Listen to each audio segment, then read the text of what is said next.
पहले अपने शिव गुरु के चरणों पर प्रणाम करती हूँ, मैया पार्वती के चरणों पर प्रणाम करती हूँ, सभी देवी देवता सभी माता रानी के चरणों पर प्रणाम करती हूँ, दीदी हंदा भी चरणों पर प्रणाम करती हूँ, सभी गुरु भाई गुरु बहन के चरणों पर प्रणाम करती हूँ। मेरे प्रणाम को स्वीकार कीजिए। गुरु भाई गुरु बहना एक कथा सुनाने जा रहे हैं, कृपा करके कथा को ध्यान से सुनिएगा। ध्यान से सुनने से ज्ञान मिलता है। आधी अधूरी कथा नहीं सुनना चाहिए, क्योंकि शिव गुरु का अपमान होता है। पूरा कथा सुनने से कथा के रहस्य के बारे में पता चलता है और ज्ञान भी मिलता है कि कथा में क्या बताया गया है। इंसान कहता है कि जो पूजा पाठ करता है वो दुख उठाता है, और जो नहीं करता है वो खुश रहता है। तो गुरु भाई गुरु बहना, हम यही आपसे कहेंगे कि अपने अपने कर्मों का सजा इंसान भोग रहा है। हम जो पिछले जन्म में जो करके आए हैं, अच्छा बुरा जो भी किए हैं, याद तो नहीं है, लेकिन वो जो पिछले जन्म में हम बुरा किए हैं, 30 जन्म में अगर हम अच्छा पूजा पाठ करके चर्चा भजन कर रहे हैं महादेव के, तो ये जरूरी नहीं है कि हम दुख ना उठाएंगे। जब हम पिछले जन्म में बुरा किए हैं तो इस जन्म में तो भोगना है, और जो पिछले जन्म में अच्छा किया है इस जन्म में पूजा नहीं कर रहा तो भी खुश है। इसी आधार पर एक कथा है जो आप लोग के सामने मैं कहने जा रही हूँ, ध्यान से सुनिएगा। एक गांव में एक श्याम सुंदर नाम का एक इंसान रहता था, लड़का। श्याम सुंदर जो था अकेला ही था, उसके परिवार में और कोई नहीं था। श्याम सुंदर महादेव का भक्त था, महादेव का पूजा पाठ आराधना चर्चा भजन में जाता था। बहुत बड़ा महादेव का भक्त था, बहुत महादेव का मानता था। श्याम सुंदर जो था, उस गांव में कुछ महात्मा लोग आए थे। तो एक मंदिर था जहां पर वो होता था, भागवत बैठा था। तो श्याम सुंदर रोज भागवत सुनने को लिए उस मंदिर के लगे जाता था, यानी रोज भागवत में हो जाता था, रोज भागवत सुनता था।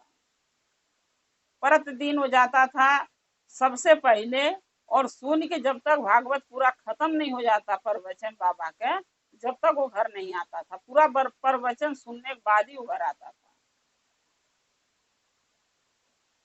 अब एक दिन क्या हुआ कि प्रवचन सुनने यानी भागवत सुनने श्याम सुंदर तो गया, और जितना सुंदर नाम था उतना सुंदर वो भी था। जब वो भागवत सुनने गया प्रवचन, तो सुनते सुनते जो है कि जब प्रवचन खत्म हुआ तो इसको नींद आने लगा। तो श्याम सुंदर उसी टेंट में सो गया जहां भागवत हो रहा था। जो जाने वाले थे वो चले गए, कुछ लोग वहीं सो गए, तो वो भी वहीं सो गया। सोचा चलो सुबह उठ के घर चला जाऊंगा और पूजा पाठ कर लूंगा अपना, क्योंकि जो श्याम सुंदर था उसका नियम था कि 4 बजे भोर में ही उठ के वो नहा के और महादेव का पूजा भक्ति करता था। तो सोचा सवेरे उठ के जाके कर लूंगा। अब जब वो सोया तो उसको लेट हो गया सोने में, उठने में रात भर जगा था तो सुबह उठने में टाइम लग गया। अब उठा तो ज्यादा टाइम हो गया था, तो सोचा वहीं जहाँ प्रवचन हो रहा था भागवत, वहीं बगल में एक नदी था। अब वो सोचा घर जाएंगे, इससे अच्छा इसी नदी में नहा लेते हैं, और नहा के यहीं पर पूजा महादेव मंदिर है कर लेते हैं, करके घर चले जाएंगे। श्याम सुंदर क्या किया, कुछ नदी में नहाने जब गया तो अपना जो कपड़ा था वो निकाल के नदी के घाट पे रख दिया और नदी में नहाने चला गया। जब नहा रहा था वो, तो नहाने में अपने मगन था। लेकिन उसी गांव में, जिस गांव के वो श्याम सुंदर था, उसी गांव में एक राजा रहते थे। उनके घर पे चोरी हो गया। जब चोरी हो गया तो जो चोर थे वो बिखो गहना हीरे जवाहरात लेके भाग रहे थे।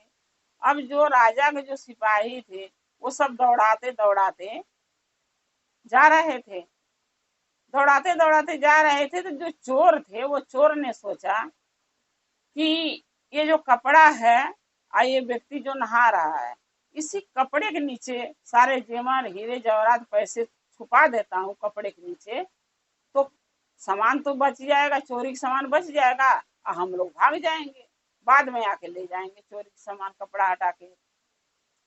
अब वो क्या किए, सब अपने बचने के लिए चोर श्याम सुंदर के कपड़े के नीचे अपना सारा सामान चोरी का धन चुरा दिया। अब जब सिपाही दौड़ाते दौड़ाते आए तो चोर तो ज्यादा दूर भाग गए। सिपाही की नजर पड़ गई श्याम सुंदर के कपड़ा पर, जो वो निकाड़ के घाट पर धई के नहा रहा था। सिपाही के मन में आया कि इस कपड़े को उठा के देखता हूँ, कहीं जो नदी में नहा रहा है चोर तो वही तो नहीं है, और कपड़ा यहाँ है, क्या पता धन इसी के नीचे छुपाया हो। सिपाही के जो है कि सोच सही निकला। अब जब सिपाही ने कपड़े उठा के देखा तो उसके नीचे धन मिला, चोरी का धन, जो राजा के घर से चोरी हुआ था। सिपाही ने श्याम सुंदर को बुलाया कि वो नदी से बाहर निकल। नदी से जब वो बाहर निकला तो उसको सिपाही ने बनाइन के मारने लगे सारे मिलके। अब एक तो कपड़े नहीं पहना था, नंगा था, ऊपर से जब सब मारने लगे तो इतना मारे कि ये भी नहीं देखे कि वो मर गया कि जिंदा है। यानी मारते मारते श्याम सुंदर को सब मुआ दिए सिपाही ने, चोर समझ के। होता है ना कभी कभी अपने पिछले जन्म का कर्मों को भाग इस जन्म में भोगना पड़ता है। अब उसको मार के जो है सिपाही ने मारते मारते मुआ दिया। अब जब हल्ला हुआ, मनई जुटे, तो जहाँ संग संग भागवत प्रवचन हो रहा था, वहाँ एक गुरु जो आए थे, जो मेन थे उन्हें, वहाँ जो शिष्य थे उनके, वो भाग के आए देखने के लिए कि भाई नदी के किनारे इतने लोग क्यों जुट रहे, हल्ला किस बात का हो रहा है। जब जाके देख रहे हैं तो श्याम सुंदर के मार के सब मुआ दिए हैं सिपाही राजा के। जब वो शिष्य जो थे महात्मा के, जब वो देखे तो देखते रह गए, सोचने लगे कि इतना अच्छा लड़का, न किसी से बोलता था, न लड़ता था, और मंदिर में पूजा पाठ भी आके करता था। प्रतिदिन प्रवचन हो रहा भागवत, जब तक शुरू होता था उससे पहले बैठता था, अजल खत्म नहीं होता था तब लोग देखता था। इतना अच्छा लड़के के मारे लोग। अब जो शिष्य थे गुरु के, उनको समझ में तो आया नहीं।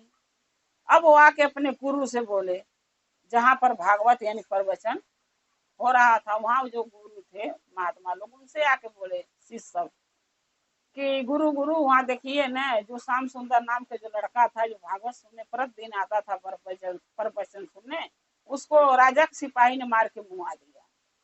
ऐसा क्यों किए हैं सब गुरु जी बताइए। शिष्य सब पूछने लगे गुरु से। तब गुरु हंसने लगे। जब गुरु हंसने लगे तब शिष्य ने पूछा कि गुरु आप हंस क्यों रहे हैं। इतना बड़ा महादेव को भक्त था, पूजा पाठ आराधना महादेव का करता था, भक्ति करता था, आके यहाँ प्रवचन संग सुनता था, भागवत सुनता था, और उसको संमार के मुआ दिए राजा के सिपाही, और आप हंस रहे हैं। तब महात्मा बोले कि मैं इसलिए हंस रहा हूँ कि हर इंसान के अपने कर्मों के सजाई किसी न किसी जन्म में चुकाना पड़ता है। तब शिष्य जो था वो पूछा कि गुरु जी कौन सा पाप या कौन सा कर्मों को सजाई भोगना पड़ता है अपने हर जन्म में, आप कृपा करके बताइए, हमारे समझ में तो आ ही नहीं रहा है। तब गुरु ने बोला कि ठीक है बैठो मैं बताता हूँ।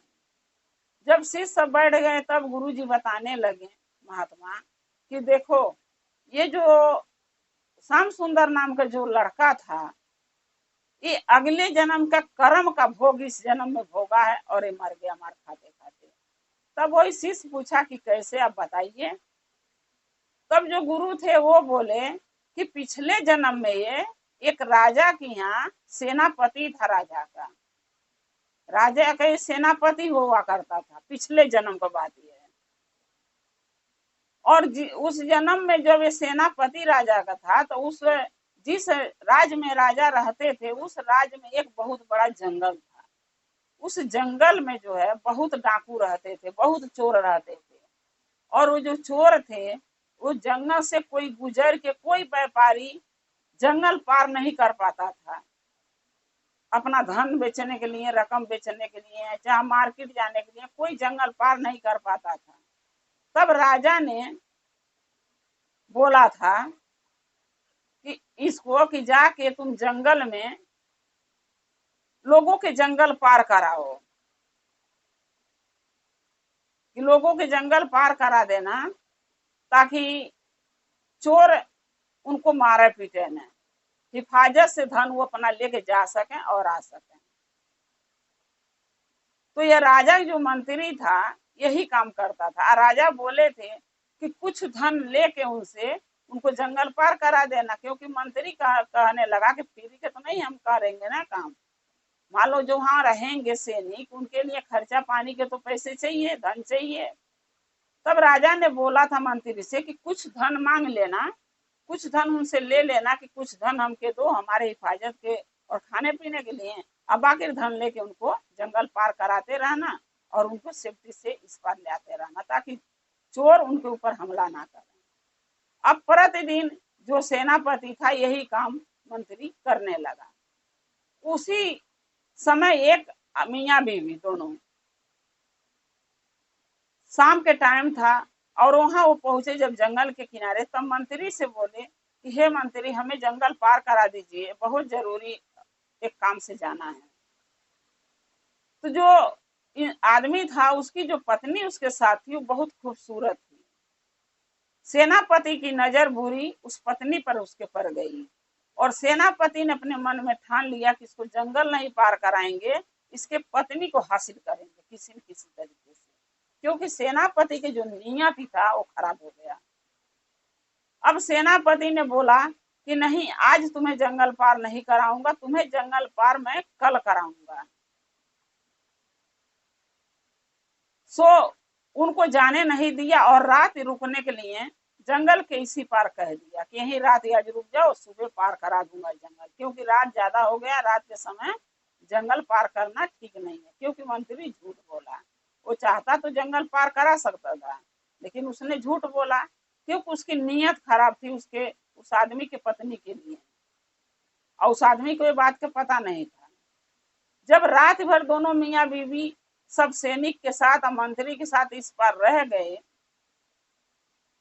तो मंत्री ने सोचा कि इतनी आसानी से तो इंसान अपनी पत्नी के हमारे हवाले नहीं करेगा, इसके लिए कोई उपाय करना पड़ेगा। क्यों नहीं इसको ऐसा उपाय करें कि ये मर जा और इसकी पत्नी हमारी हो जा, जो आदमी था जिसकी पत्नी हो। सेनापति ने क्या किया, रात को धन जो लोगों से लेता था थोड़े थोड़े जंगल पार कराने के लिए, वो धन उठा के और जो आदमी था उसके गाड़ी में रख दिया। जब उसके गाड़ी में रख दिया, जब सुबह हुआ तो सेनापति ने हल्ला लगा करने कि यहाँ धन रखे थे, धन है नहीं, कोई चुरा ले गया।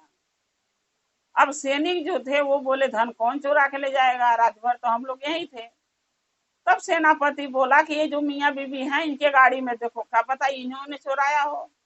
तब वो आदमी कहने लगा कि नहीं मंत्री जी, मैं चोरी नहीं किया हूँ, मैं चोर वही हूँ, मेरे पास तो पहले से धन है, मैं तो पहले से अमीर हूँ, मेरे पास कोई चीज की कमी नहीं है, तो मैं चोरी क्यों करूंगा। सेनापति बोला नहीं, एक बार तुम्हारे गाड़ी की तलाशी लेना पड़ेगा। अपने सैनिकों के भेजा, जब वो गाड़ी की तलाशी लिए उस गाड़ी में धन मिला।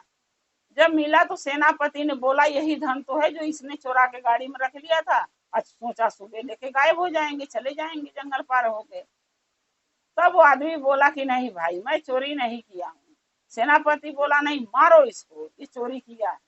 अब सारे सिपाही मिल के इतना मार उसको मारे कि वो इंसान जो आदमी जो था वो मर गया, मारते मारते मर गया। जब वो मर गया तब उसकी पत्नी को ये अपने साथ ले आया सेनापति, ये सोच के इसको मैं अपना बनाऊंगा, इससे शादी करूंगा। जब उसकी पत्नी, वो मर गया आदमी या उसकी पत्नी को अपने साथ अपने घर लेके आया, तो उससे जबरदस्ती से शादी कर लिया सेनापति। शादी करके और उसको अपने घर में रख लिया। लेकिन जो औरत थी वो औरत पतिव्रता थी, अपने पति के सिवा किसी के ऊपर वो नजर न डालती थी न डालने देना चाहती थी। शादी तो जबरदस्ती से मंत्री कर लिया, लेकिन उस पत्नी को अपने साथ रख नहीं पाया, क्योंकि उसी रात में मंत्री की तबीयत बहुत खराब हो गई। खराब इतना हो गया उसका बचना मुश्किल हो गया। हॉस्पिटल में ले जाया गया, भर्ती सब सैनिक लोग ले किए और भर्ती करने के बाद 2-4 दिन हॉस्पिटल में जिया। उसके बाद वो मंत्री की मौत हो गई, जिसके लिए उसके पति के मारा, उसको हासिल भी नहीं किया और अपने खुद मर गया। उसकी मौत जब हो गई मंत्री के, तब उसकी पत्नी छुटकारा पाई तो अपना जीवन अकेला गुजारने लगी, क्योंकि पति तो था नहीं। अब वही जो मंत्री मारा था पिछले जन्म में, मार खा गई थी, उसको आदमी के मारा था, वही मंत्री जो मारा था वो मंत्री अब इस जन्म में श्याम सुंदर के नाम से जन्म लिया है। जो श्याम सुंदर था वही मंत्री है, मर के इस जन्म में श्याम सुंदर नाम उसका रखा गया है। पिछले जन्म में उसने मारा उसके उस आदमी के, उसकी पत्नी के हासिल करने के लिए, और इस जन्म में वही चोरी की इल्जाम लगा के राजा का सैनिक ने श्याम सुंदर को मार दिया जान से। इसीलिए मैं हंसा, गुरु ने बोला इसीलिए मैं हंसा कि हर इंसान को अपने कर्मों के सजाई भोगना पड़ता है। कुछ लोग इस जन्म में भोग के जाते हैं, मरते हैं। कुछ लोग मरने के बाद जो बाकी रह जाता है कर्म भोगना, वो अगले जन्म में जन्म लेके अगले बार जन्म लेके अपने कर्म को भोगते हैं, अपने दुख को भोगते हैं। क्योंकि हर इंसान जब गलती करता है, पाप करता है, तो उसको उसका भुगतान भुगतना पड़ता है, चाहे इस जन्म में हो चाहे अगला जन्म में हो। इसीलिए कहते हैं गुरु भाई गुरु बहना, जैसे श्याम सुंदर किसी को मारा था किसी के लिए, और वही इल्जाम चोरी के लगा के श्याम सुंदर के मार के साथ राजा के सिपाही मुआ दिए, वो भी अपने कर्मों की सजाई भोगा दूसरे जन्म में आके जन्म लेके। इसीलिए कहते हैं कि इस जन्म जो इंसान के हम लोग पाए हैं, इसको अच्छे से बिताएं, न किसी के साथ बुरा करें, न बुरा होने दें। अगर भर जाना बुरा हो रहा है तो उसको सुलझाने की कोशिश करें, ना कि बुरा और करें। जब हम इस जन्म में, इंसान का जन्म बहुत मुश्किल से पाए हैं, और जब हम बुरा करेंगे तो हमें भी अगले जन्म में भोगना पड़ेगा। हर इंसान को, हर जानवर हो चाहे जीव हो चाहे इंसान हो, अपने कर्मों के सजाई भोगना पड़ेगा, चाहे इस जन्म में भोगें चाहे अगले जन्म में भोगें। गुरु भाई गुरु बहना, अगर मेरा ये कथा अच्छा लगा कमेंट में लिख के जरूर भेजिएगा, चैनल को सब्सक्राइब कर लीजिएगा। जो भी नया नया कथा वीडियो मैं डालती हूँ आपके पास पहुंचता रहे, आप हमारे वीडियो को ऐसे देखते रहें, अपना प्यार अपना दुलार देते रहें, और हम और आप शिव परिवार से ऐसे जुड़े रहें। हर हर महादेव, घर घर महादेव। महादेव की दया और कृपा पर सदा बना रहे। शिव गुरु सदा आप लोग के साथ रहे। जय श्री गुरु महादेव। पहले अपने शिव गुरु के चरणों पर नाम करती हूँ, मैया पार्वती के चरणों पर नाम करती, सभी देवी देवता, सभी माता रानी के चरणों पर नाम करती, लेम दीदी हरिद्र भैया के चरणों पर नाम करती हूँ, सभी गुरु भाई गुरु बहन के चरणों पर नाम करती, मेरे प्रणाम को स्वीकार कीजिए। गुरु भाई गुरु बहना, एक कथा सुनाने जा रहे हैं, कृपा करके कथा को ध्यान से सुनिएगा। ध्यान से सुनने से ज्ञान मिलता है, आधी अधूरी कथा नहीं सुनना चाहिए, क्योंकि शिव गुरु का अपमान होता है। पूरा कथा सुनने से कथा के रहस्य के बारे में पता चलता है, ज्ञान भी मिलता है, कथा में क्या बताया गया है, क्या समझाया गया, उसका ज्ञान मिल जाता है। इसलिए कथा को हमेशा आप लोग पूरा सुनिएगा। अगर मेरा ये कथा अच्छा लगा तो आप कमेंट में लिख के जरूर भेजिएगा, चैनल को सब्सक्राइब कर लीजिएगा। जो भी मैं वीडियो डालती हूँ आपके पास पहुँचती रहे। आप हमारे कथा को ऐसे ही देखते रहें, अपना प्यार देते रहें। एक दिन मैया पार्वती महादेव कैलाश पर बैठे थे। तब भोलेनाथ मैया पार्वती से पूछने लगे कि हे पार्वती, आज पूजा करने नहीं जाओगी? तो मैया पार्वती बोली कि नहीं। महादेव बोले क्यों? तुम तो प्रतिदिन पूजा करती हो मेरी, और आज क्यों नहीं करोगी? अब आज तो सावन चढ़ गया है, सावन का महीना है, अब तो रोज करना चाहिए पूजा तुम्हें, तो तुम आज क्यों नहीं मेरा पूजा करोगी, क्यों नहीं फूल तोड़ने जाओगी? तब मैया पार्वती बोली कि हे भोलेनाथ, प्रतिदिन फूल तो मैं ही तोड़ के लाके पूजा करती हूँ आपका, आज आप फूल तोड़ के लाइए तब मैं पूजा करूंगी। महादेव हंसने लगे, बोले क्यों, ऐसा क्यों बोल रही हो, जाओ फुलवाड़ी से तोड़ के ले आना। तब मैया पार्वती बोली कि हे भोलेनाथ, आज फूल आप लाइए, अब मेरा जाने के फूल तोड़ने का मन नहीं है, आप फूल आज आप तोड़ के लाएंगे मेरे लिए। महादेव बोले मैं कहाँ से फूल तोड़ के लाऊंगा भला, मैं तो जानता भी नहीं कौन सा फूल तोड़ना है, आप कहाँ से तोड़ के लाऊंगा? मैया पार्वती बोली कि जाइए, जिसके फुलवाड़ी में फूल होगा आप तोड़ लेना। महादेव बोले ठीक है, जा रहा हूँ। जब महादेव कुछ दूर जाने लगे तो मैया पार्वती फिर पीछे से आवाज दी कि हे भोलेनाथ सुनिए ना, एक बात सुनते जाइए। महादेव बोले पार्वती अब क्या हो गया? तो पार्वती बोली कि हे भोलेनाथ, जिसके भी बाग से आप फूल तोड़िएगा उससे पूछ के तोड़ना, बिना पूछे फूल नहीं तोड़ना चाहिए। क्योंकि जो बिना पूछे फूल तोड़ता है वो पाप होता है और उसको अपने पापों की सजाई भोगना पड़ता है।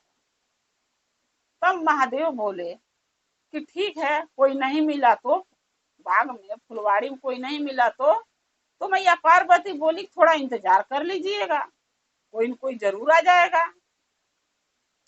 महादेव बोले ठीक है। महादेव कह के तो चले गए। जाते जाते एक राजा के फुलवाड़ी में महादेव पहुंचे। एक राजा के फुलवाड़ी में जब पहुंचे तो बहुत बढ़िया फूल फुराया था, हर रंग बिरंग का फूल था। महादेव के फूल बहुत प्रिय लगा। शनिदेव का फूल था, कनैल का फूल था, पारिजाति का फूल था उसमें, और सफेद आंकड़े का फूल था, धतूरे का फूल था, यानी महादेव के गेंदे का फूल था। महादेव के सारे फूले बहुत पसंद आए। महादेव खुश हो गए, बोले इसी बाग से आज फूल तोड़ूंगा, लेकिन कोई आए पूछूं तब तो तोड़ूं। महादेव खड़े खड़े घंटा बीता, 2 घंटा बीता, 3 घंटा बीत गया। जब 3 घंटा बीत गया तो महादेव का सबर का बांध टूट गया। महादेव सोचने लगे अब इंतजार नहीं करूंगा, हम और एक फुलवाड़ी के एक मालिक के इंतजार कर रहा हूँ, और मालिक का पता नहीं है, न माली आ रहा न मालिक आ रहा है। तब महादेव ठान लिए कि अब फूल मैं तोड़ के ले जाऊंगा बिना पूछे। महादेव ने क्या किया, तो फुलवाड़ी से फूल तोड़ लिया। जब तोड़ के पार्वती के लगे कैलाश पर लेके महादेव पहुंचे तो पार्वती को तो पता था कि महादेव फूल जो तोड़े हैं वो पूछ के नहीं तोड़े हैं, क्योंकि मैया जो है जगजननी है, उनको भी हर चीज का, महादेव के जैसे उनको भी हर चीज का पता होता है कि कब कौन आदमी झूठ बोलता, कौन सच बोलता है, कौन पाप करता, कौन पुण्य करता। माता को भी ये बात पता है। जब महादेव फूल लेके आए तो मैया पार्वती बोली कि हे भोलेनाथ, ये फूल कहाँ से तोड़े हैं? तो महादेव बोले कि एक राजा के बाग से तोड़ा हूँ, बहुत ज्यादा फूल फुलाया था, वहीं से तोड़ के लाया हूँ। तो मैया पार्वती बोली कि आप ये बताइए कि पूछ के फूल तोड़े हैं राजा से, जिसका बाग था उसे फूल पूछ के तोड़े हैं? तो महादेव बोल ही नहीं रहे हैं। महादेव सोचने लगे पूछ के तो तोड़ा नहीं तो बताऊं क्या पार्वती से। तब मैया पार्वती बोली महादेव सच सच बोलिएगा, झूठ नहीं बोलिएगा। नहीं, मैं फूल चढ़ाऊंगी नहीं, जो ले तो आए मगर फूल चढ़ा के पूजा मैं करूंगी नहीं, आज फूल फेंक दूंगी मैं सारे। तो महादेव बोले कि सच सच बता रहा हूँ पार्वती, जब मैं फूल तोड़ने राजा के बाग में गया तो मैं 1 घंटा इंतजार किया, 2 घंटा इंतजार किया, 3 घंटा होने को आया और उस बाग में न माली आया, न मालिक आया, और न तो उस बाग में कोई चिड़ई चिरूंग पंछी आया, कोई नहीं आया। तो मैं पूछता किससे? सो मैंने जब सबर करते करते मेरा सबर का बांध टूट गया, मैं हार गया, तो मैं गुस्से में मैंने फूल तोड़ लिया, मैंने पूछा नहीं। तब मैया पार्वती बोली कि हे भोलेनाथ, ये आप अच्छा नहीं किए। तब महादेव कह रहे हैं पार्वती इसमें बुरा क्या है, फूल ही तो है, और राजा के बाग में बहुत फूल है, अगर कुछ फूल तोड़ लिए हैं तो उसको फूल कम थोड़ी न हो गया। मैया पार्वती बोली कि हे भोलेनाथ, आप सब जानते हैं फिर भी अनजान बन रहे हैं।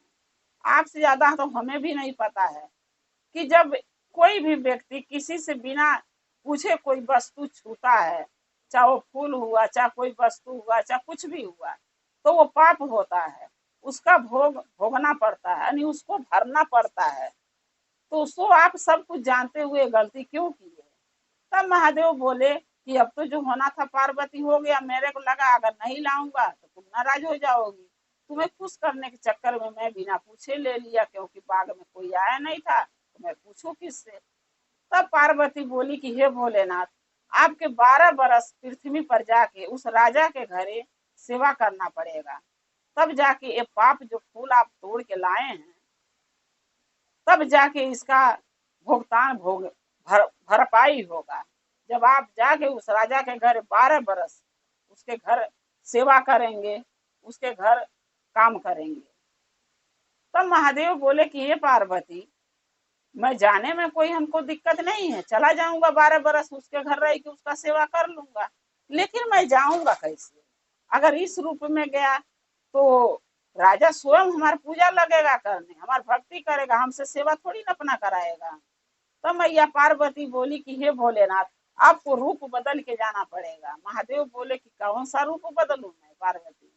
तो मैया पार्वती बोली हे भोलेनाथ, एक बालक का रूप धारण कर लीजिए, बालक बन के जाएंगे, रोएंगे, उसको दया आएगा और वो आपको अपने घर ले जाएगा, क्योंकि उसको औलाद नहीं है। बालक बन के जाएंगे तो उसकी औलाद की कमी उसके घर में पूरी हो जाएगी। महादेव बोले ठीक है। महादेव ने क्या किए, पृथ्वी पर आए और एक छोटा बालक का रूप धारण कर लिए और एकदम फटा पुरान कपड़े पहन लिए, मट्टी में शरीर गिर के अपना हाथ गोड़ में मिट्टी पोत लिए और नाक ओक बह रहा था पोटा, और एकदम घिनाए हुए महादेव जो है उस राजा के दरवाजे पर जाके खड़े होके रो रहे थे। जब महादेव खड़े होके गेट पर राजा के रो रहे थे, तो जब सैनिक ने सुना तो दरवाजा खोला। जब दरवाजा खोला तो देख रहा एक बालक रो रहा है। सैनिक बालक को बोला कि रानी महादेव के बोला कि तुम क्यों यहाँ रो रहे हो, तुम अपने घर जाओ। तब वो बालक बोला कि नहीं, मेरा कोई घर नहीं है, मैं राजा से मिलना चाहता हूँ, आप एक बार राजा के बुला दो। सैनिक जाके जब राजा से बोला तो राजा आए। राजा पूछे क्या बात है बेटा, बताओ।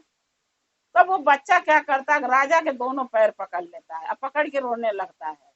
तब वो राजा जो थे धोती कुर्ता बढ़िया नहा धो के पहने थे, लेकिन राजा के औलाद नहीं था, तो राजा को बच्चे से बहुत प्यार था। राजा को इस बात को घिन नहीं लगा कि मेरा कपड़े गंदा हो गया इस बालक को छूने से, नहीं। राजा बहुत खुश हुए, बोले कि क्या बात है, क्यों रो रहे हो, बताओ। तब वो बालक बोला कि मेरे न घर है, न परिवार है, न माँ है, न बाप है, मैं दुनिया में अकेला हूँ, भीख मांग के खा रहा था, लेकिन आपका घर देखा तो मैं सोचा यहीं आके रहूं, कुछ काम काज आप अगर दे देते और कुछ सूखी रोटी, दो एक रोटी मिल जाएगी तो हमारा समय भी कट जाएगा और रहने ठिकाना भी मिल जाएगा। तब राजा बोले उस बालक से कि ऐसा करो, सैनिक से बोले सैनिक इस बालक के घर में ले चलो। जब घर में लेके गए राजा अपने साथ बालक को, सैनिक से गए, तब राजा ने रानी से बोला कि रानी ऐसा करो कि एक लोटा पानी ले आओ, प्यास लगी है। रानी जब पानी लेके एक लोटा आई तो देख रही है एक बालक राजा के साथ एकदम लोटा पोटा धूल मिट्टी लगा है, नाक पोटा बह रहा है, फटा पुराना पहन रखा है और बालक राजा के साथ खड़ा है। तब रानी बोली कि बालक कहाँ से ले आए, इतना घिनना लग रहा है इस बालक को देख के, इतना गंदा ये बच्चा है, इसको क्यों लाए, कहाँ से लाए, राजा से पूछी। तब राजा बोले ये बालक दरवाजे पर मिला, रो रहा था, सो अपने घर ले आया। तो रानी बोली कि नहीं, इसको अभी बाहर निकाल दो, हमारे घर में ये नहीं रहेगा, इतना गंदा बच्चा हमारे घर में रहेगा क्यों, क्यों आप रखेंगे। तब राजा बोले रानी से कि हे रानी, ये बच्चे के दो टाइम की रोटी चाहिए और रहने के छत चाहिए, अब बदले में हमारे घर का काम करना चाहता है, इसमें बुराई क्या है, इसको अपने घर रख लेते हैं। रानी बोली कि हम नहीं इसको रखेंगे, आपको रखना तो रख लीजिए, लेकिन उस बच्चे से बोल दी कि मेरे कमरे का यानी राजा रानी के जो कमरा है उस दरवाजा को पार करके कभी अंदर मत आना। तब वो बच्चा कहता है कि ठीक है, मैं आपके कमरे में कभी नहीं आऊंगा, लेकिन आप हमें निकालिए मत, यहीं रहने दीजिए, बदले में हम आप जो भी काम आप देंगी मैं करने तैयार हूँ। तब रानी बोलती है ठीक है, लेकिन हमारे रूम में कभी प्रवेश मत करना तुम। अब वो बालक वहां रहने लगता है, जो महादेव बालक बन के जाते हैं वहां रहने लगते हैं। अब घर का काम झाड़ू पोछा जो भी उनके लायक होता है, घोड़ा के घास देना, हाथी को घास देना, उनको सेवा करना, जो उनके लायक काम था, महादेव 12 साल 10 साल किए। जब 10 साल बीत गया, 11वां साल लग गया, तो राजा ने एक दिन रानी से बोला कि हे रानी, बहुत साल हो गया महादेव का पूजा पाठ करते और औलाद हमारे नहीं हुआ, मैं सोच रहा हूँ कहीं तीर्थ धाम के लिए निकल जाऊं, महादेव के कहीं बड़े मंदिर में चला जाऊं कहीं, और जाके वहां महादेव से मन्नत मान के आऊं कि मुझे एक औलाद दे दें। तो रानी बोली ठीक है जाइए, लेकिन ये नहाने आ रहा है कार्तिक का, तो ये बताइए मैं कैसे नहाऊंगा? मुझे भी तो नहाना है। नहाने हमारे साथ कौन जाएगा? सावन का महीना में नहवाने हम कौन लेके जाएगा? तो राजा बोले कि मैं नहीं रहूंगा, तो ये बालक के साथ चल जाना। तब रानी बोलती है कलुआ के साथ कौन जाएगा? नहीं, रानी उस बालक का नाम कलुआ रख दी थी, काला थे, कलुआ कलुआ बुलाती थी। तब रानी बोले कलुआ के साथ मैं नहाने जाऊंगी, ये मुझे लेके जाएगा? नहीं, मैं इसके साथ नहीं जाऊंगी। तब राजा बोले कि हाँ, इस बालक के साथ जाना, यानी कलुआ के साथ तुम नहाने चले जाना। तुम ले जाओगे ना कल्लू नहवाने के लिए रानी के? तब वो बालक बोला कल्लू जो थे, हाँ मैं ले जाऊंगा। राजा बोले ठीक है, इनको ले जाके जो है कि सावन का नहवा देना। चली जाएंगी, हरिद्वार जाए चाहे बाबा धाम जाए, जहां जाए इनको लिया जाना। बोले ठीक है। राजा तो कह के चले गए। अब रानी बोली कि ये कल्लू चल, सर सामान ले, कपड़ा लता, चल मेरे को नहवाया। बोले बालक बोला चलो चलते हैं। चलते चलते एक गड्ढा पड़ा। अब जो महादेव थे उनको बहुत गुस्सा लगता था, जब वो कलुआ बोलती थी तो महादेव को बहुत गुस्सा लगता था। लेकिन वो करे तो क्या करे, वो तो उनका नौकरी करना था, उनको अपने गलतियों के पाप का सजाई भोगने आए थे, वो बोल नहीं पा रहे थे। एक गड्ढा देखे बस क्या किए, रानी को वो बालक ने क्या किया, गड्ढा में ढकेल दिया कलुआ। जब ढकेल दिया कल्लू और रानी गड्ढा में गिर गई, तो रानी लगी उल्टा सीधा बोलने, गाली देने। अरे कल्लू, तेरी आंख फूट गई थी, तेरा हाथ टूट गया था, मुझे धक्का क्यों दिया, मेरे को नाली में गिरा दिया। यानी उनको लगी उल्टा सीधा बोलने। तब महादेव हंसने लगे। तब और लगी चिल्लाने रानी। बोली एक तो गड्ढे में ढकेल दिया कीचड़ में, उसमें हंस रहा है। तब वो बच्चा बोला, कल्लू जो था बोला आओ हाथ पकड़ के मैं निकाल रहा हूँ। रानी के हाथ पकड़ के गड्ढे से निकाला। रानी बोली अब मेरे को नहवाएगा तू? कहाँ, ऐसे मैं कहाँ जाऊंगी? तब बोला बालक कि चलो आगे नदी तो आ गई है, मैं उसमें नहा लेना है, अब चल के वहीं तो नहाने जाना था। अब रानी जब लेके जा रहे थे, वो बच्चा यानी बालक महादेव जब रानी के लेके जा रहे थे, तो गुरु भाई गुरु बहना जब नहान आता है ना, तो नहान के दिन गंगा माई नदी में नहीं रहती हैं, वो वहां से निकल जाती हैं। क्योंकि गंगा माई का कहना है कि वहां पापी भी नहाने जाता है, धर्मात्मा भी जाते हैं। और पापी जब नहाएगा तो उसका कष्ट मुझे काटना पड़ेगा। अगर मैं उसका कष्ट दूर कर दूंगी, इतनी आसानी से कट जाएगा, तो फिर वो दोबारा पाप करेगा। इसलिए गंगा माई नदी से निकल के बाहर बैठ जाती है।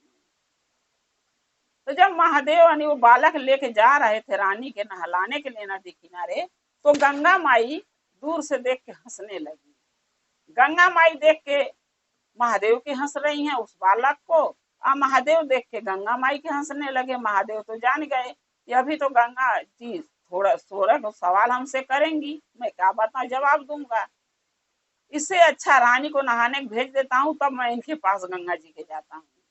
रानी को बोले कि जाओ माता जी आप नहा लो, और मैं अभी आ रहा हूँ, आप नहा के आइए। रानी नहाने चली गई नदी में, और महादेव गंगा माई के लगे चले गए। बूढ़ी माता के रूप बदल के बैठी थी, पका पका बाल था, नदी किनारे बैठी हुई थी बुढ़िया बन के भिखारन। तब महादेव जब गए तो गंगा माई बोली कि अरे भोलेनाथ, ये कौन सा रूप बदल के घूम रहे हैं और पृथ्वी पर आ गए? तब महादेव बोले कि गंगा तुम बताओ, तुम अपनी रूप क्यों बदल रखी हो, बुढ़िया बनी हो, बाल पका हुआ है, और नदी से निकल के बाहर बैठी हो, तुम्हें तो नदी में होना चाहिए। तब गंगा माई बोली कि नहीं, नदी में हम सावन में नहीं रहती हूँ, और जो है कि पूर्णिमा अमावस्या जो भी नहान पड़ता उसमें भी नहीं रहती हूँ। क्योंकि उसमें पुण्य आत्मा भी नहाता है, धर्मात्मा भी नहाता, पापी भी नहाता है। और पापियों के अगर पाप हमेशा धोते रहें, तो पापी और पाप करने को उसका मन बढ़ेगा। इसलिए हम नदी से बाहर निकल जाते हैं। तब गंगा माई पूछी कि तुम ऐसे भेष क्यों बदल घूम रहे हो? तब महादेव बोले कि पार्वती फूल के लिए बोली थी, हम राजा के बाग से बोली पूछ के फूल तोड़ना, मैं बिना पूछे फूल तोड़ लाया, जिसके वजह से पार्वती बोली आपने पाप किया है, और इस पाप का दंड आपको भोगना पड़ेगा, राजा के घर जाके 12 बरस नौकरी करना पड़ेगा। तोने में 10 बरस बीत गया, 11वां लगा है, और 1 बरस और रहना पड़ेगा। सो मैं भेष बदल के रानी या राजा के घर में रहता हूँ, उनके घोड़े के हाथी के चारा खिलाता हूँ, गोबर उठाता हूँ, झाड़ू लगाता हूँ। अब बदले में 2 वक्त की रोटी मिल जाती है तो मैं खा लेता हूँ। तब गंगा माई बोली कि बढ़िया साफ सुथरा खाना मिलता है। तो बोले नहीं, जूठे कूठे खाना देते हैं, अगर जूठा खाना नहीं मिलता रानी अपना जूठा खाना देती है, लेकिन फिर भी मुझे कोई दिक्कत नहीं है। मैं गलती किया हूँ सो मेरे को अपने गलती के भुगतान तो भोगना ही पड़ेगा यहाँ रह के। तब जब इतना सारी बातें गंगा माई को महादेव बता दिए, महादेव के गंगा माई अपनी बातें बता दी, दोनों बतिया के हंस रहे थे। रानी नदी में से देखने लगी, बोली कहाँ कलुआ चला गया, ताक रही है तेको बूढ़ी के साथ, वो हंस रहे हैं बतिया के। तब आई निकल के रानी नहा के, तो बोली कि अरे कलुआ तू जवान है, ये बुढ़िया है, बुढ़िया के साथ तो क्या तू बातें कर रहा है, चल मेरे को लिया के घरे नहा ली मैं। तब महादेव बोले यानी वो बालक की चलो माता चलता हूँ। गंगा माई अपने नदी में गंगा जी में चली गई और महादेव रानी के लिया के राज दरबार में आ गए, राजा के घर नहवा के।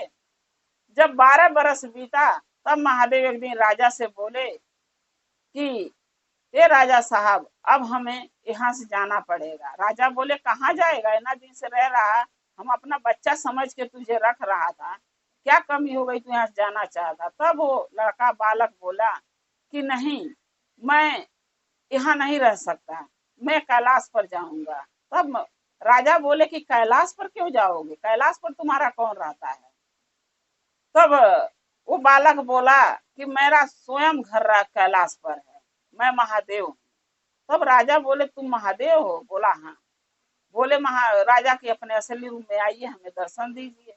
तब महादेव असली रूप में आते हैं और राजा और रानी जब दोनों देख लेते हैं कि ये तो महादेव थे, 12 बरस से हमारे घर में एक नौकर बन के, एक दास बन के हमारे सेवा किए, झाड़ू किए, पोछा किए, गोबर उठाए, हाथी के घोड़ा के घास चारा खिलाए, हमारा सेवा किए, और हमने इतना बड़ा पाप कर लिया कि एक महादेव से हमने सेवा कराया। तब रानी अपनी गलती के माफी मांगती है, राजा भी कहते हैं कि हे भोलेनाथ हमसे कोई गलती हुई हो तो हमें क्षमा कर देना, आपको ऐसा कदम उठाना क्यों पड़ा, आप हमारे घर बालक बन के आके हमारा सेवा क्यों किए, आप अपने असली रूप में भी आ सकते थे, हम आपका स्वागत करते। तब महादेव सारी बात बताए कि आपके बाग से मैंने फूल तोड़ लिया, पार्वती ने फूल मांगा, तोड़ के ले गया। पार्वती बोली थी पूछ के फूल तोड़ना, कोई नहीं मिला तो मैंने बिना पूछे फूल जो तोड़ के लाया पार्वती के दिया पूजा करने के। पार्वती ने उसके कारण हमके 12 बरस के लिए आपके घर बोली कि बच्चा बन के जाके जो फूल तोड़े हैं, आप गलती किए हैं, उसको भुगतान भोग के आइए, भरपाई करके आइए। सो मैंने आ गया।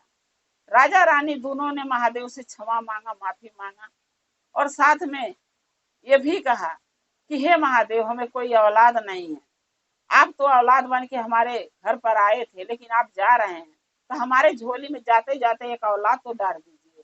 तब महादेव राजा रानी के एक पुत्र के वरदान देते हैं कि जाओ तुम्हें 9 महीना के बाद एक पुत्र होगा, और वो पुत्र बहुत भाग्यशाली होगा, तुम्हारा राजपाट संभालेगा और अपने दुनिया में खुश रहना।